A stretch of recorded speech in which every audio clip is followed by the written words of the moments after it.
All right, what's going on, everybody? How are you out there? All right, so today the topic is resiliency in times of adversity. I was going to go live in the Facebook group, but Facebook, I guess, doesn't allow me to bring on guests inside the group. And if you aren't a part of that group, definitely join that because I'm going live in there weekly. And that is One Percenters. So if you just type that into Facebook, you can join that, and I'll meet you there. Good morning, everybody. Good morning. Good morning. Wait for everyone to jump on. Again, today's topic is resiliency in times of adversity. Now more than ever, this is so important. So in a moment, I'm going to bring Professor Sharma on, and we are going to dive deep into resiliency and post-traumatic growth. And she is on now, so let me add her. Okay. This is our first time doing an IG Live too, so this is fun. Good morning, everybody. Good morning, good morning, good morning. Good morning, good morning, good morning. Good morning, James. Hey, there you are. Hi. I like the hat. Yeah, this is great. Matching. All right, guys. Good morning, everybody. Hope you're doing well. I know this week has been absolutely insane, and we're here to offer some knowledge and some mindset shifts that can help us through this trying time. The topic today, and again, for those of you who are just joining us, we were going to go live in the Facebook group, but Facebook doesn't allow us to go in a live capacity to more people inside of a group. So we shifted it to Instagram. Now more people can have access to it. But if you aren't a part of that group, that's One Percenters on Facebook. Would love to have you a part of the community. Today's live is going to be about resiliency in times of adversity. So thank you for tuning in. And if you know someone that would enjoy this topic or really needs to hear this message right now, definitely go ahead and tell them about this so that we can help as many people as possible. So Payal, how are you? How's your morning going so far? Yeah, I'm doing fine. I went to the gym this morning, and some of you may hear my Shiba Inu whining. He's on the outside of my office and wants to join, but he will not be with us, at least for the beginning. It's been a crazy time. You know, as a professor at UNLV, we're learning to go online with our instruction, and I'll share some more thoughts about what that experience has been like for me. But mostly I'm grateful to be here and very glad to be part of this community right now. Yeah.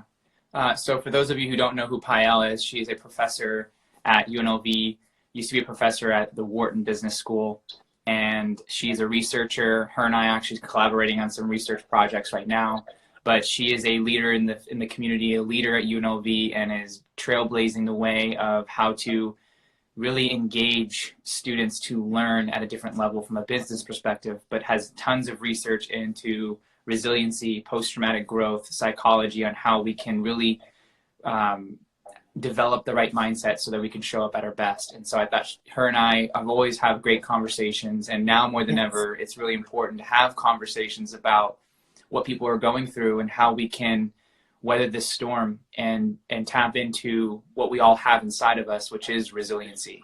And as leaders, if you're watching this live, chances are you are a leader in your community or in your family or in your social circles. And to have skill sets or to have conversations around that can only help you help them. And that's what we're all about here at Be That 1%. And that's my mission. And I want to be a strong voice of reason, of compassion, of empathy, now more than ever, because leadership is tested in moments like this. It's easy to give into the fear. It's easy to give into the scare, into the panic. But our responsibility is to have responsibility over ourselves. And that's how we react to situations. And so I want to acknowledge everybody on this call for a moment, and then I want to talk about what we're all feeling, and then we can transition into resiliency. But Payal, thank you for being here. So excited to have you. My pleasure. Thank you. Yeah. So, I mean, we are seeing layoffs, quarantines, business closing, sicknesses, people fighting over water and toilet paper in stores, and it's insane. And I think I've felt the weight this past week. You know, I've been in my mind working through a lot of that, and it's in some capacity has thrown me off of my morning routines. And I know that when that happens, I'm not serving the best that I possibly can. And so I've had to reframe and rewire my own mind in this time. And if I'm going through that, I know you all are going through that. And that's another reason why I wanted to show up today. Yeah. Because if we don't take care of our mental, if we don't control the story, the narrative that's going on inside of our minds, then we're just going to make things worse, right? And so again, going back to the leadership component, this is our chance to really hold space and take care of ourselves so that we can take care of other people. And I was thinking about what this virus is reminding us of. And here's a list of things that I think are really important to think about, especially in these times, especially if you are being at home and you have the ability to work from home. It's helping us realize the importance of relationships and how meaningful they are and how much connection really is what drives us as human beings. It reminds us the importance of nutrition. You know, what food are you putting into your body? Yeah. What are you consuming on a daily basis? How much water are you drinking? What kind of organic food, if you can put that into your body, what kind of food are you eating? Like, that makes a difference. Fitness. How often are you challenging your nervous system? Not all stress is bad, right? And so are you running? Are you doing yoga? Are you doing Pilates? Are you moving the body? Activating the lymph system that moves the toxins through your body. These are important things that help us stay healthy. You know, we're also reminding us of the priorities that we have in our life. Where is our time going? Where is our money going? Where is our resources going? If we don't know the answers to that, it's very clear in moments like this what really matters and what we can really put forward and first. It's helping us recognize what business we're in and what business we need to be in. You know, is our business something that can weather storms, or is it also giving us inspiration to be innovative in this time on how we do business and how we bring in money and how we become resourceful. And then this is the biggest one for me, is how one person's actions can affect everybody. How one person's eating choices, or one person's lack of cleanliness, or one person's inability to contain something that is going on with them, how fast that can spread and how fast it can affect everybody on a global level, especially with how connected we are today with travel. So we have the responsibility of taking care of ourselves so that we can minimize as much as what we're seeing here today. And so leadership is embodied in tough moments, and we are in tough moments right now. And so that's another reason why I wanted to bring Payal on as we transition into what resilience is and what post-traumatic growth is, concepts that you may understand but may not have heard as in depth as Payal is going to go in and explain now. And then we're going to kind of have like an interview / conversation. If any of you have any questions, feel free to throw them in the thread and get to them. We can answer them. But first and foremost, thank you for being here. And Payal, if you want to share from your research and from all of your years of experience, what is resiliency and why is that so important to understand and act on, especially nowadays? Yeah. Resiliency, I think, is such an important topic in general, but certainly in trying times, it becomes top of mind. Now, the way I'll answer that question is I'll talk about resiliency and I'll also talk about post-traumatic growth. Resiliency is the idea that when you go through something hard, you bounce back. You're able to bounce back to who you were, the belief systems that you kind of relied upon to make sense of the world. And certainly there's a time and a place, and for many people, that's where their headspace is going to be. Post-traumatic growth is a little bit different. With PTG, the idea is that you actually bounce forward because there's no way that you could ever go back to who you were. And post-traumatic growth is the idea that when trauma happens, your fundamental belief system is shattered. And I mean like egg breaking, frame bending, shattering. And so in the research, what we see is that there's a concept called the assumptive world, with post-traumatic growth and even resiliency, the assumptive world is the set of beliefs that we rely upon. It's what we use to make sense of what's happening. It's how we feel control, and it's our ability to make sense and predict what's going to happen. Now, when it comes to trauma, one kind of baseline understanding I want to put out there is how trauma is conceptualized. And so some of my colleagues who do work on trauma in organizations have said trauma is defined by three characteristics. And I think the coronavirus fits all three. The first is that an event happens that's extraordinary. It's not normal. I saw online the other day that the last time the United States dealt with the pandemic was 1918. These are extraordinary times. The second characteristic of trauma is that it's uncontrollable, that we don't feel like we have agency, that we're not able to determine what's happening. And then the third aspect is that it's overwhelming. Trauma usually elicits negative emotions like fear and anxiety, sadness, anger. There's a list I'm sure that we could all come up with. So that's kind of how we look at resiliency, post-traumatic growth, and trauma. And as I'm sure we'll talk about, my fundamental kind of premise in the world is that trauma gives us opportunity. And although there's never going to be the idea that trauma is good and that trauma is the only way that we can become enlightened, I think it's important for us to recognize that trauma happens. And after it happens, what can we do? And PTG researchers often say that trauma is the mother of strength. Yeah. We are definitely going to be a stronger people when we get through this, not just from a DNA perspective in having the vaccine or just encoding our DNA with the resources to fight this thing, but mentally we will bounce back and move forward in the post-traumatic growth phrasing into what hopefully will be a more aligned lifestyle filled with practices that strengthen us emotionally, mentally, physically, spiritually. And through that, when we make decisions in the future, it'll be filtered through the most important things to us, rather than just taking advantage of any opportunity because it's an opportunity, making sure that it really aligns with who we are and what we want our lives to be. I agree. I think there's opportunity now for us to pause in the face of making decisions, trying to take care of our loved ones, really surviving. There's still space in all of this for us to kind of hit the pause button and think about what are we learning and how can we use that learning to fundamentally change the way we look at our assumptive worlds and maybe come up with new belief systems. Mm-hmm. There's this story that some of you that are listening may remember or may know of, and I'm reminded of it now that we're talking.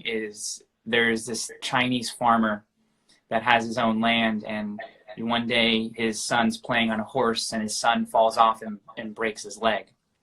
And the neighbors come over and they go, "Oh my gosh, I can't believe that happened. You have such bad luck." And the Chinese farmer's like, "We'll see." And then the next day the army comes in and recruits all the young individuals to go out and fight an army, and they can't choose his son because he has a broken leg. Oh. And so the neighbors come up and they're like, "Oh my gosh, you're so lucky." And he goes, "We'll see."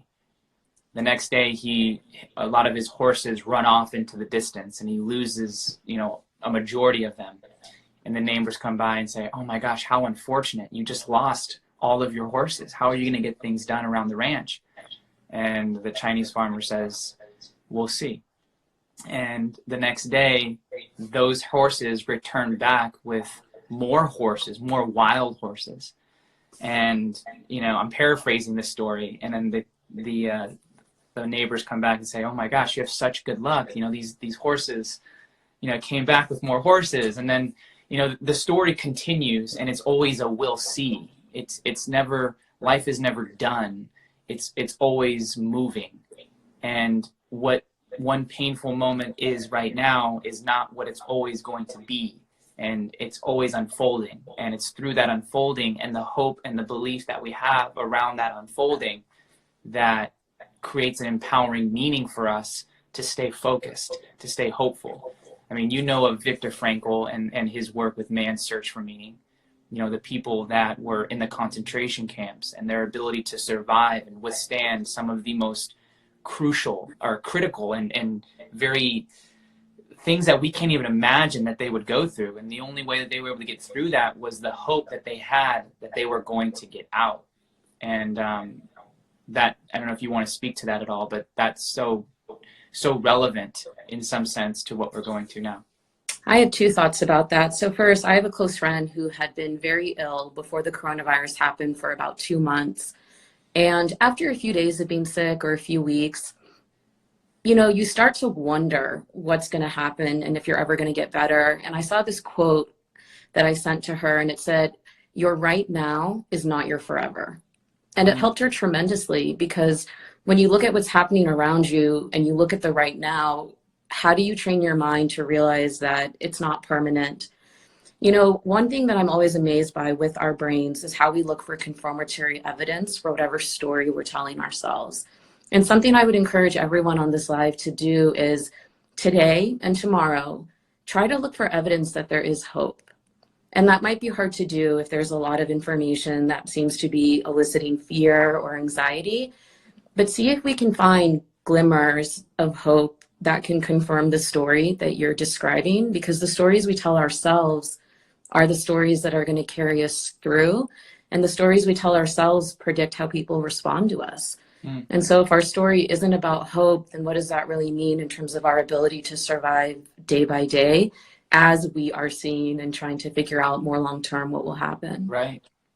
And also from a biological level, from a chemical level inside of your body, when that story is rooted in fear and stress and adrenaline, and I got to go get everything and hoard it all, and the end times are coming, that's very taxing on your body, especially if you're consuming media and information that is reaffirming that story. And not that it's not true, right? Because to some degree it is, but it's the emphasis that gets put on that then becomes harmful to our immune systems, to our digestive systems, to our ability to retract and not connect and forget all the morals and the values that we live by, and go back to a much more, maybe primitive is not the right word, but much more survival-like mindset that then alienates us even more and puts us in an unresourceful state that doesn't allow us to see opportunity in the calamity. Yes. And one of the seminal theories on stress is called stress rigidity theory. It's the idea that when we're under stress, we freeze and we become paralyzed, and our information processing capabilities diminish. We start to narrow our perceptual cues, so we're not reading information widely. We're actually in this survival mindset. And sometimes you need that. I mean, if you think about being on a battlefield, for example, for people who have served in the military, that might be fitting. I think it's important, though, that we try to find ways to address our stress responses. And you know, the best decisions can be made when we're optimal in our information processing, and that doesn't really come from when we're constricted. I'll give you an example of something I did yesterday. So I actually took my dogs with some colleagues out to Red Rock Canyon, and being outdoors for 2 hours in beautiful weather and walking, I mean, I guess it was a form of social distancing because we weren't in a crowded, you know, movie theater or other public place, but it was such a beautiful choice to clear the mind and move the body and to allow us to feel connected to each other. Because something that I kind of struggle with as a stress researcher is that we know social support, for example, buffers us from the adverse effects of stress on our minds and our bodies and our spirits. And while social distancing is important, are there ways that we can still stay connected so that our immune system is actually feeling a boost rather than giving in to the stress and the fear, which will make us more susceptible? Right. And if more people are working from home, that means more temptation to be distracted by media that can keep that unresourceful story alive longer. So if you are working at home, if you have that opportunity, if you work for a company that is either paying you or allows you to work remotely, Amanda and I are going to be making a video here shortly on how to work from home, being that Amanda and I do that almost daily, and how to stay focused and how to stay on schedule and not allow what's going on to distract you in ways that aren't helping you. Yeah. So stay tuned for that. I'd also love to share with everyone that there are 5 categories of growth that can happen after trauma, and maybe some of what we've said so far can plant some seeds for people to consider where there's opportunities for their growth. So there are 5 categories again. The first one is relating to others. One example is that you can count on people in times of trouble. And so for me, I'm always gratified when I see community members coming together. On Facebook the other day, a friend of mine posted about encouraging children who are home to write letters to those who are elderly and in nursing homes and not able to have in-person visitors. Another idea is that you accept that you need others and you realize how wonderful people are. So again, can we look for evidence that we might be moving in the direction of growth by having this deepening appreciation of how we're relating to those around us? The second category is new possibilities. And I love this one because we probably have a little bit more time in our lives in a different way right now, at least for some people. And so post-traumatic growth scholars would say, what are some new interests that you could develop or new paths you could pursue or new relationships that you can cultivate during this traumatic period that might, again, give us room for growth and development? The third category is personal strength. It's the idea that you can rely on yourself and realizing that you're actually stronger than you ever knew. And I think if we could all find moments in our days where we can remind ourselves how strong we actually are, that's what helps us get through these difficult times. The fourth category is spiritual change. It's understanding your faith better. Certainly trauma can make people question their faith and their spiritual beliefs, but for others, it moves them closer to understanding the role of a higher power. And again, maybe we try to look for evidence of that in our day-to-day interactions. And then the last category of growth following trauma is appreciation of life. It's better understanding your priorities, the values that you lead with, and slowing down to appreciate each day. I actually read this workbook on post-traumatic growth to help me with trauma I've gone through. And some people estimate that 60% of us that go through trauma can actually embrace and realize post-traumatic growth. And one of the lessons I learned in this workbook is that when you're dealing with trauma, how much you slow down, how much you eat mindfully, how much you take a shower and you feel the water on your skin in ways that are different. And all of this feeds into the idea that we appreciate life more or differently once we've gone through a hard time. Yeah. I mean, those were incredible. Thank you for providing that framework, because I think you can notice hopefully all of those changes on a country level, from how we get supplies for the people who are sick here in America, who we rely on other countries, that God forbid this were to happen again, how that affects everybody that needs help. And then you could also go back to personally, and like, I think 3, 4, and 5 were very applicable to me in that, and what you said, the spiritual piece and just the slowing down piece. We're so busy every day, and we're so on this loop that sometimes we don't even realize it until something like this happens, where we're forced to sit still. And that can be very uncomfortable for a lot of people, especially if you're so used to being busy. A lot of my clients are so high, they're high achievers, and they want to like get things done. They want to cross things off their list, and that's how they know that they're being effective. And I fall into that too. But now, when we're asked to not go into public and we're asked to stay inside more, who can we connect with more? Whether that's ourselves or our family, can we get on more FaceTimes? Can we create more opportunities to have IG lives like this? So we're bringing the community together, but just in a different way. It gives us a chance to be innovative and creative and redefine how we live our lives through the circumstances that we're currently experiencing.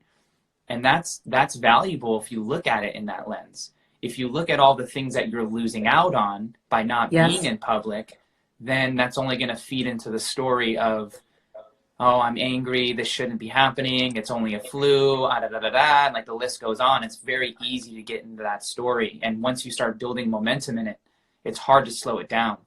And so meditation, yoga, fitness, loving your partner in a different way, communicating with your friends and family in a different way, cooking at home rather than going out and eating might be something that you haven't tried in a while. That may spark something.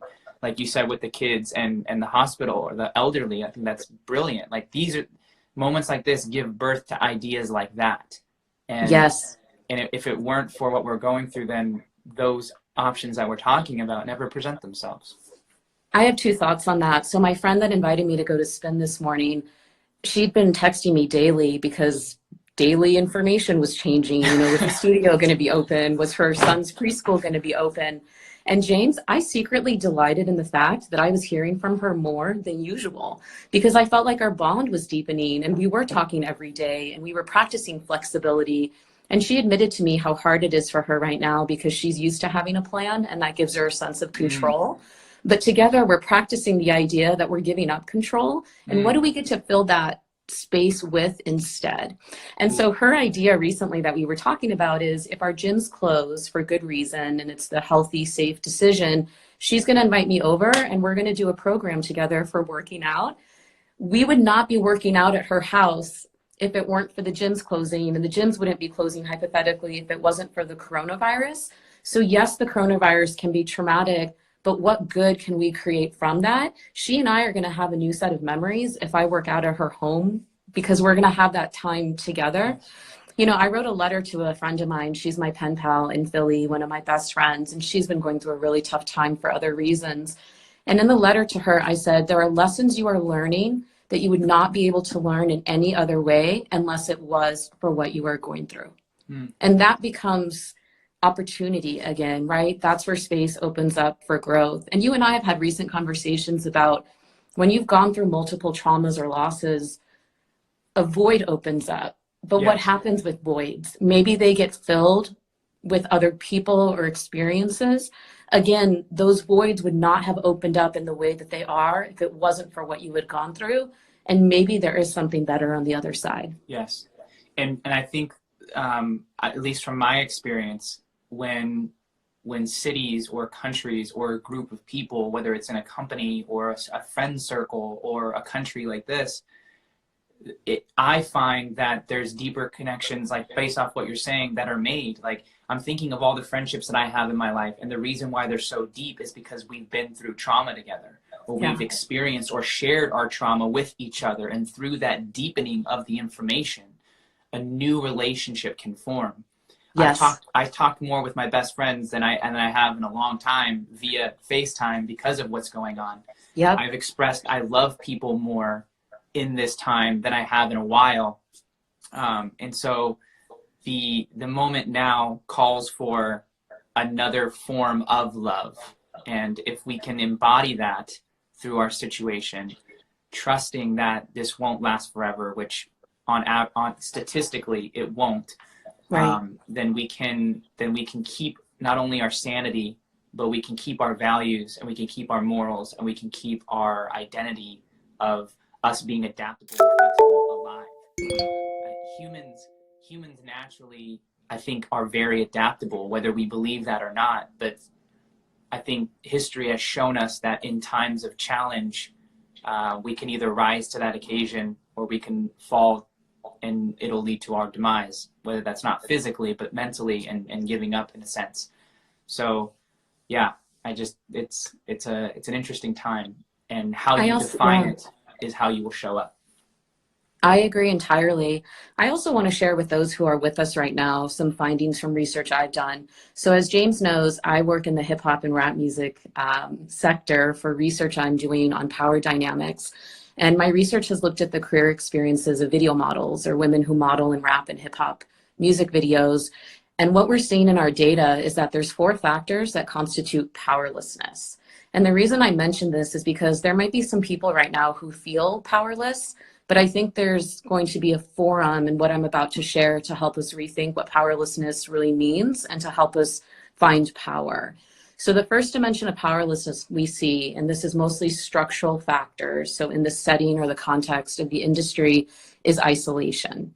When we're alone or we feel like we can't connect with others, we're not going to feel like we have control in our lives. And control is one of the buzzwords around how we define power.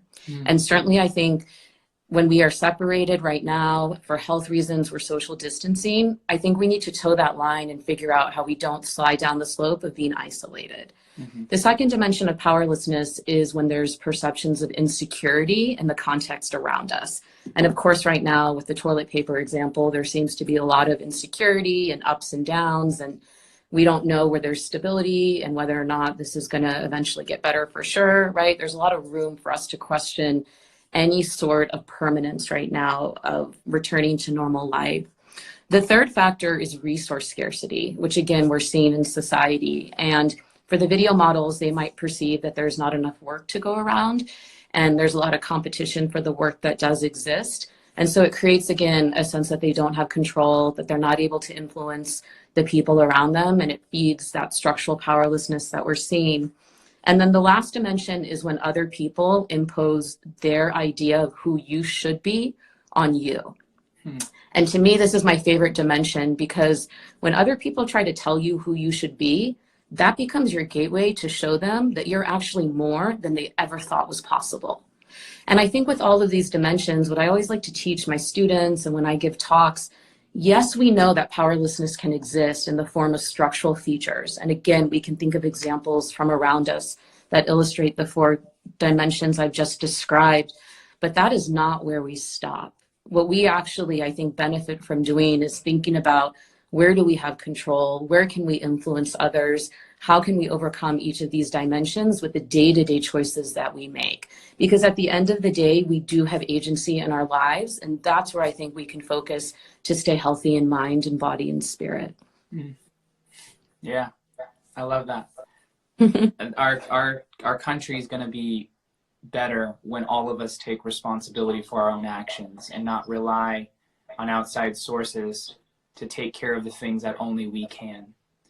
And that's what doing the inner work is. That's what, and like, there's been, moments in my life where, like, the stuff that we're talking about has been just an idea, and I didn't embody it in the moments where I needed to embody it most.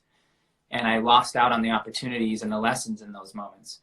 And the more resilient I become, and the more aware I become of my own pitfalls, my own fears, my own insecurities, and the more I get fine-tuned on my purpose and what my life means and what legacy I want to live and how I want to be remembered, all of those aspects pull me out of the story that I can't make a difference. All those aspects are like strings that pull me out of quicksand when my mind goes to those dark moments, or when it goes to there's nothing that can be done. And I think that's what's helped me remain so consistent, is by being clear on all of those areas. What are my values? What is my vision? What preventative practices can I remain rooted in that help me stay compassionate, even when people are fighting? How can I stay calm to separate that? How can I become a unifier rather than a repeller? And I think that we all have that capability, but it requires a ton of self-awareness. It requires a lot of effort, and it requires a lot of stillness. And that's what moments like this provide us, is that stillness, if we take advantage of the time. And if not, then we're missing out on a ton of opportunities to learn and grow and expand. It's funny, the other day I was journaling, and in my journal I wrote how important it is for me to have stillness and write down my thoughts. And then I also said, I want to make sure I'm not spending all of my time journaling. Like, I want to make sure I'm moving and acting and making choices again, where I'm like living my life. And so it made me think about this balance between reflection, self-awareness, and then, actually making choices and behaving in ways that are consistent with your self-reflections. I have a question for you too right now. What are your thoughts on the role of emotions like anger or fear and anxiety? Because the post-traumatic growth research would say we have to talk about those, right? We're not going to pretend like those emotions don't exist. And PTG research says to write about it, like in a journal. They also talk about this concept of finding an expert companion. So that could be a therapist or a coach. It could also be a friend who's able to sit with you in the ambiguity of what's going on and let you just express yourself. Yes. Thank you for asking that. I think it's important to identify it and acknowledge it.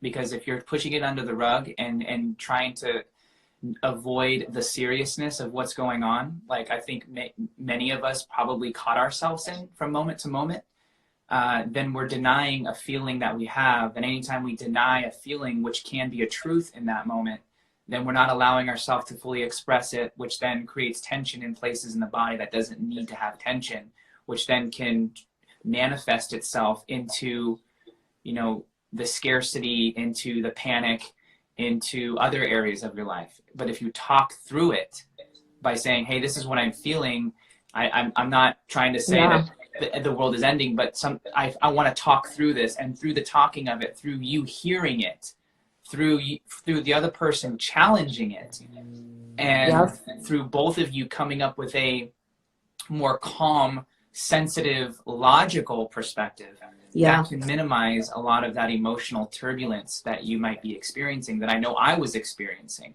And I'm grateful to have Amanda and have the support system that I have to be able to work through that. Like, majority of my conversations with my clients and my friends have been about this situation, and through talking about all of it, I now feel comfortable and calm enough to hold space for other people who need to have that conversation too. And that's the beauty of connection, especially in times like this. But it also requires you to do your own due diligence and your own work of stabilizing yourself, so that you're not spewing things that can create more of a virus. Yes, you know, absolutely. Your own fear can trigger somebody else's fear, that then triggers someone else's fear, that then results in the fight that breaks out over toilet paper and water. Or I agree with you. Your conversation can turn into calmness that then shares resources, calls on neighbors and asks how they're doing, says, hey, this is a really tough time, but if we all come together and we unify and we use all of our resources, we're going to make it through. It's interesting because, you know, you're in my support system, certainly. And I remember last week, the last day of class, it felt like it was, sorry. No problem. I know that for some of my students, it felt like a really emotional day, because it did feel like the last day before the semester was ending. We still have, I think, 6 weeks left. And it was the same for me as it was for you. I was able to hold space with them, and we were able to talk about the uncomfortable emotions and the discomfort and the unpredictability. How is class going to be run? The way I teach is highly interactive, as you know. So would that change our relationship as a class? You know, how are exams going to be impacted? Are we still going to have commencement? And I told my students that I hear them and I feel what they're describing, and my role would be to communicate as much as I can and to be transparent and to let them know that, you know, I'm here and I'm going to do what I can to help them, as is the university, and acknowledging it, trying to reassure people, but also, again, honoring the seriousness and the discomfort. I think all of that was embedded in our conversation. And it was probably one of the most powerful days of my career, just to be able to hold space for my students. And as a professor, you learn every day. Like, you're not always the teacher, you're also the student. So I just think these are times that really give us opportunity once again. Yeah. And controlling that narrative is so important. You know, we've been going through, Amanda's been so excited to go through Joyride this weekend, right? Yeah.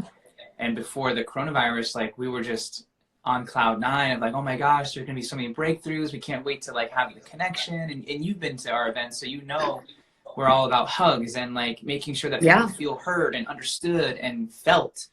And that requires a lot of close proximity. And with everything going on, we had to make the really hard choice of not going through with that and postponing it. And that sucked. That hurt. That, like, we wanted it to happen, and we had to. And Amanda talked about this on her live today. She's like, am I wanting to have it because I want to have it, or am I wanting to have it, and making sure that she was separating herself from the result and not trying to force something that didn't need to be forced. And that was a hard moment for her and for us. And so we postponed it, and going to the innovative piece, we were like, well, they already have this weekend blocked out. So what added value can we give all the participants? And so now we're doing a weekend workshop with all of them, because we know that they were anticipating it, that they were excited about it, and so were we. And we don't want to not do anything. So we're just going to give more value and double down on our connection with them and our relationship, because that's what matters most, especially in times like this. And so what might seem as a catastrophe can be the catalyst for a new way of doing things. And that So true. just having an open mind of your way might not be the best way. And if you go with the flow, it might lead to a new innovative way that is more helpful and more impactful to those that you serve. I agree. There's this article that some of the folks online with us might be interested to read. It's a Harvard Business Review article available through Google, Being a Good Boss in Dark Times. And there's 4 suggestions. One is to bring your emotions to work and not repress them. The second category is be willing to be imperfect. And the article talks about one of our favorites, Brene Brown, and vulnerability. Create psychological safety, so allow people to make mistakes. Let horrific behavior fuel your resolve for good behavior. And so making events as inclusive as possible, and deal with your discomfort and talk about what's important. Yes. And this article was written in 2016 and it's timeless. And you and Amanda seem to embody much of what the article is recommending. Thank you. Thank you. And anyone who's listening, if you have any questions that you would like to ask, or any suggestions or any experiences that you want to share, please feel free to utilize that comment bar. And if I scroll up a bit, I can probably mention some of the things. Yeah, and I'm just going to be right back in 2 seconds. Yeah, no worries. So what I'm hearing is seeing is liking the content. Erin is giving some insights on things that we can eat that can help us with our immunity. Love that. Totally agree. Incredible discussion. Thank you both. Pain changes individuals, and it's up to them which way they choose to stay. Oh, goodness. Yeah. That goes right to the heart. All right. Nice hats. Love the topic. Stay strong. My homework has turned into notes from this conversation. This is great. Amazing. Okay, cool. Can't wait to watch this replay. Nice. Yeah, I mean, this is another reason why I brought Payal on here, because every time we get together, the way her mind works and the way my mind works, it's a great synergy. And we're like an intellectual counterpart for each other. And so I knew that whatever we talked about today would not only resonate, but just give us a lot to think about and contemplate and digest over the next couple of days, so that we can show up for the people that we need to show up for. But we can also take the necessary time for ourselves to make sure that we're good first. Yeah. Yeah, I feel like being good within is what gives you the space to be good for others. And hopefully we're positively contaging the community here to take some time and think about themselves and their choices and ways that we can maneuver this. Yeah. It's funny because this is going to sound so odd, but in a weird way, I feel like what we're learning now through the coronavirus could be timeless lessons that really reflect coping. And so it's not that we need to have another coronavirus in the future to go back to these lessons, but part of me does hope that what we're learning now will serve us time and again when there's further trauma. And post-traumatic growth research is about that. It's almost like giving yourself a toolkit, because trauma never goes away. I asked someone the other day, I said, can't we all have quotas on trauma? Like once you've gone through enough trauma, you check that box. And she was like, that's not how life works. So maybe what we're learning today is going to serve us. Again, the lessons would not be learned in any other pathway except because of what's happening. And maybe we'll rely on this. Yeah, there's I was watching a video on Facebook about people that were quarantined in their houses making videos about what they would have said to themselves 10 days earlier, I believe is how it was. Yep. And so what they all said was that they wish that they took it seriously. They wish that they did things differently. And I loved that concept. I think that's beautiful. And I think you can utilize it in that way, and also you can utilize it in what are you learning through this experience as you're going through this experience. And it may sound super simple, like, oh, isn't that journaling? Yes, it is. But now more than ever, you have such strong emotion tied to what you're writing. Not that you didn't before, but like both internally and environmentally on a collective scale.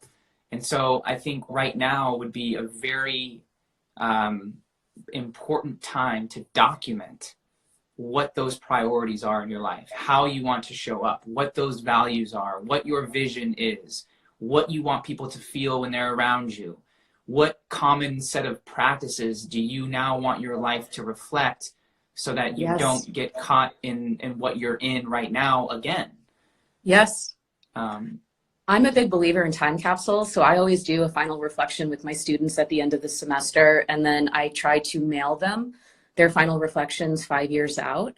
And I think one of the best questions we could ask ourselves right now is, what would you tell yourself 10 days ago? And what would you tell yourself 10 days from now? Like, we can even cap it into something more immediate. 5 years is probably a bit of a stretch. What would you, James, tell yourself when you think back to the start of all of this? What do you wish you had known 10 days ago? I wish I would have understood how viruses work so that I can better articulate the importance of common cleanliness practices. I think that would be the first thing. And then the second thing is how to be proactive and watch trends that are gonna lead to something very panic driven, and how to be super proactive with putting out a message that minimizes that. Yeah. So if I would have known what I know now, then I would have started talking about it, like, hey, this is going to get worse before it gets better, but here's how we can navigate this hard time, rather than me going through it and learning it as I'm going through it. I mean, now I'm better prepared for something like this in the future, not just from a virus perspective, but maybe from just a emotional perspective. So I'm learning and I'm growing as a leader, but I definitely would have utilized this information 10 days ago. So one of our favorite topics besides post-traumatic growth that we work on is proactive coping. And Yes. It's the idea that you don't wait for stressors to happen and react, but you, on the front end, think about what can you do? And so much of the proactive coping literature draws from the proactivity literature. So there's behaviors like using your voice, asking for support, trying to take charge of what you can control, and minimizing the impact of stressors before they even happen. And Yes.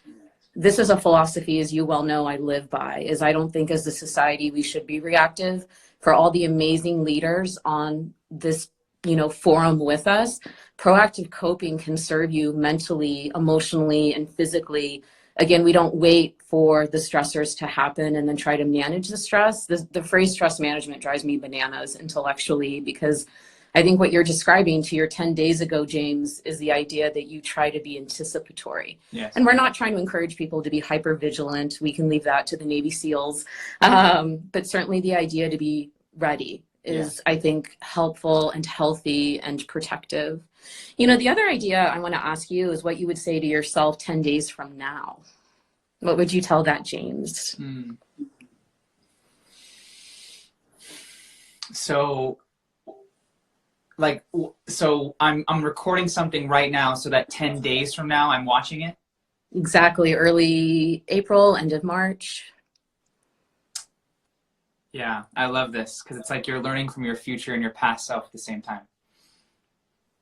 I would say now more than ever is a time to double down on all the training that you've been through in your life. You are in a field where personal development is an essential, and you've been doing this majority of your life, but more so in the last 6 years, and you've understood that when times get tough, that's when what you talk about needs to be expressed most and embodied, not just verbally, but through action in the best way that you can, while still doing things without affecting everybody in this sense from a viral perspective, but doing what you can to help people get through whatever troubling time that they're going through. And so I would just root even more into your intention, into who you are as a person, and give yourself grace on, although things in your business are shifting, that doesn't necessarily mean that that's a bad thing. And remaining open as you understand open to be now, to other possibilities, and not stay stuck in one ideology or one way of living, because that is the quickest way to death from a metaphorical standpoint, because the moment you think that there's no other options is the moment you've lost.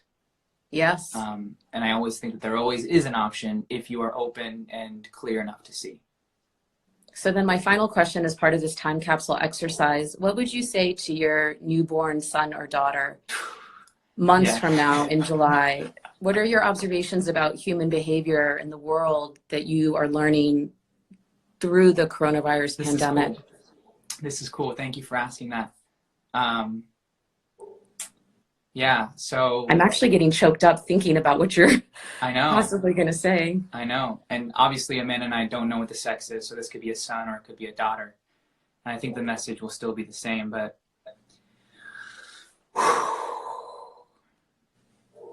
you're being born in a time where there's crazy amounts of chaos. You're being born in a time that is unique and historical. And I don't think that that's a fluke. I think that that's on purpose. And as your dad, I'm here to help ground you in this chaotic time. I'm here to remind you that even though there may not seem like there's a lot of love, and that people are fighting, and that people are sick, and that from an outside perspective, this may look like a place that you don't want to be, you were born at this time to bring peace and unification and a powerful reminder that love is more important than all. Love is more powerful than anything. And you were born from love. You were created from love. And I think you will embody love and know that your parents will always be here no matter what you go through. And you are a warrior. You're a soldier. You're a powerful force, and I'll always be here to remind you of that. And you will unfold the way you will unfold. And as long as you stay rooted in truth, in what you perceive that to be, and love and compassion, I think this world will be an even better place after this craziness is done, or momentarily done, because there's always going to be some sort of craziness. Something along those lines. Goosebumps. I'm so curious what the comments are saying. Yeah, I didn't even follow them. Oh, man. Did y'all feel that? Because that was like uber sensations over here. Yeah, that's wild. It's wild. I think what you said to your unborn child is what we should say to each other and to our children today, to our friends, our family, our colleagues, our pets. I agree. Thank you for that. That was beautiful, and I'm glad that I worked through that. Tyson, I don't know if you're still on here, but you mentioned, people are loving this. You mentioned that times like this bring up societal traumas and suppressed emotions. You know, yes. if we look back historically, we look back to 9/11. There's many things that I could talk about with my 9/11. Parts of the world were celebrating while we were struggling. And so that simple distortion of realities means that people are associating different meanings to the same situation. And what that means is that no matter what happens, you can always control the meaning, which then controls how you react and how you feel and how you act. So that's the first point. The second point is when that happened, people were feeling, the way they reacted is how they reacted to all other things in their life. So if someone got angry when someone hit the plane, that means that they get angry when things don't go their way, or when they get emotional, anger is their way to go. It's their well-oiled way of behavior. if someone's sad, then they tend to connect back to themselves through sadness. If someone's like, I'm taking action, let's go, let's make it happen, let's change this whole world, and let's make sure that everyone's taken care of, then that's typically how they respond. And although this is a an external trigger, it opens up to you, like how you're responding to this is also how you're responding to other things in your life. So this also provides a great opportunity to see in how similar your reactions are depending on the context. Yes. And if you like it, cool. Like if you're responding in a way that's calm and very alert, then you may want to keep that. But if you're hysteria, then that may be something to look at and work through, so that in the future, when something comes, you don't fall victim to that. 100%. There's a life coach named Martha Beck, who's one of my favorite resources. She's a sociologist. Her PhD was at Harvard, but she left academia. She has her own business now. She works with Oprah's magazine. She has a quote, "The way you do anything is the way you do everything." And it's informative to think about, how do you respond, and what are your patterns, and where are those patterns learned from, and where did your habits come from? Oftentimes from our families, for example. You know this about me. I've been really in the arena every freaking day for the past 10 months in my life for different reasons. And I really use that as space to think about, when a stimulus happens, how do I respond? Yeah. And if that stimulus keeps happening, spiritually, I tend to think the universe is putting that damn stimulus in my life because I have to learn that lesson. That is a curriculum that's not going to go away until I learn to rewrite my response. And rewriting your response is really hard, because it can be, hardwired in your brain, as you talk about in your podcast. But trauma repeats itself, I think, in part to give us that homework, right? Like to look at, what are we doing? What are we feeling? How are we telling the stories to people? What stories are we buying into from others? And so if it keeps repeating, it's because we have to choose a different response. And then I do believe at some point we become more skillful at coping. So even if it does happen again, we've changed. Yes. And when you accept that and realize that that is a reality that you can live in, that you can choose your story, it's freeing. First off, that you can, no matter what happens, I get to choose. Second, though, it's also a lot of responsibility, because it takes a lot to rewrite that story, especially if you've already written a story without you even realizing that you've written it. So it takes a lot of awareness, and it takes a lot of discipline to rewrite it. So you get freedom through the responsibility. And then if we can control how we feel and we take that responsibility, then we also have to accept that the situation that we're in is all because we've put ourselves in that situation, which is hard to accept for a lot of people, because it's easier to shift blame to something else. And through that ownership and through that acceptance comes the true freedom of showing up the way you want to show up, and thinking the way that you want to think, and creating life the way you want to create life. And something that I've observed and experienced is that when you rewrite patterns, when you empower yourself to critically evaluate your responses and try to come up with new ones to trauma, you may lose people. And that's going to be part of that void that we talked about earlier that opens up. And loss is incredibly painful. And grief is one of, my goodness, I always say grief and lack of sleep are two contests that no one should ever win. And I have won those, by the way. And it is not, right? You should never win grief or lack of sleep contests. But remember, if you lose people, you're also going to gain people. And I try to tell myself this a lot. I can make a list of all the major losses in my life. I can also make a list of all the major transformations that have happened in my life. Yes. And it's because when you go through trauma, again, that's your gateway. That's your portal. We talked about this yesterday. Every loss has a gain, and every gain has a loss. Yeah. And so what that allows you to do is have this equilibrium, or this center point through all the highs and the lows, because you know that after a high, lows tend to come, and after lows, highs tend to come, and the duration is what changes, but you know that eventually it'll pass. And so that gives you enough calmness to see things with perspective, not see things the way a huge chunk of people see them. And I think that's valuable. And it shows you again how your right now is not your forever, whether you're in a peak or a valley, right? It's going to shift, and being proactive, asking for help, thinking through some of these harder topics we're talking about can help us feel more ready and more soothed. Yeah. That's another big lesson that I think we hit the limit.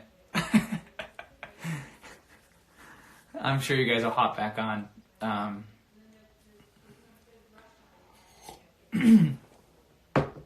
Hey guys, welcome back. All right, let's see. Let me add her back on. I think we hit the limit. We hit the limit of an hour. Oh. Hey, welcome back. So I think Instagram kicked us off because we were on for an hour.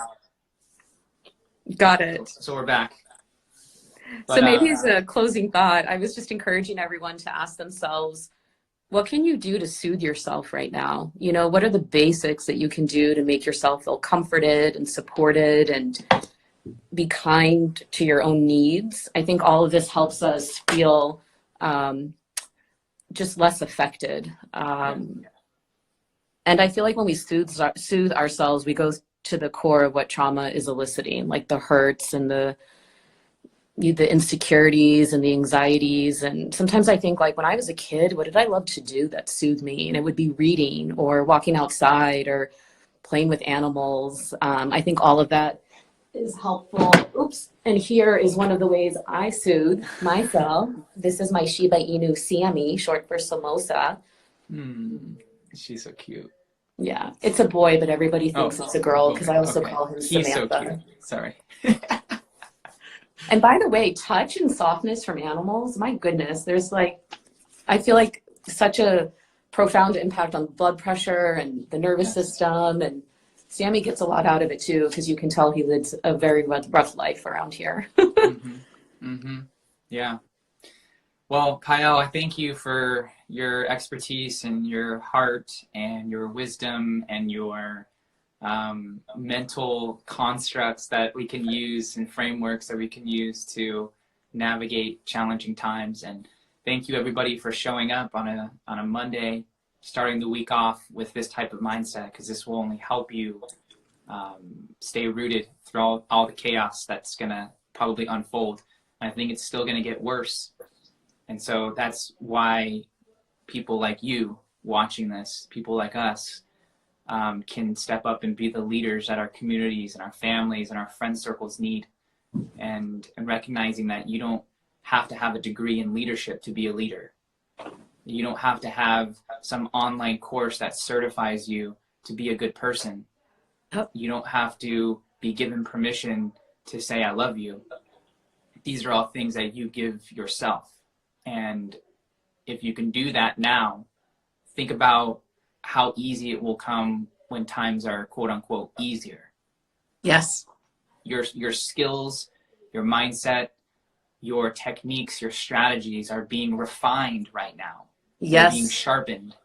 And if we keep that in mind, then we'll be more effective and we'll be able to be the space that other people will need to heal and ultimately get through what we're going through. And James, I put this out there 10 days from now. Let's think about doing this again. Ooh, all right. That sounds good.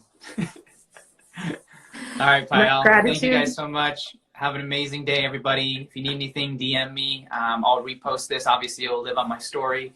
I'm also going to get this and put it in the Facebook group. And once again, if you are not a part of that Facebook group, the link is in my bio. It's called One Percenters. Would love to have you a part of the community.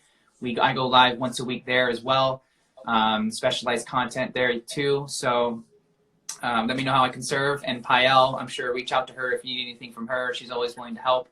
But we're grateful, we're honored, and we will get through this troubling time. We just need to make sure that we're controlling our own narratives and making sure that we're applying the information that we're talking about now. Thank you, James, for holding space, and thank you all for being a part of this forum. Awesome. Bye. Bye.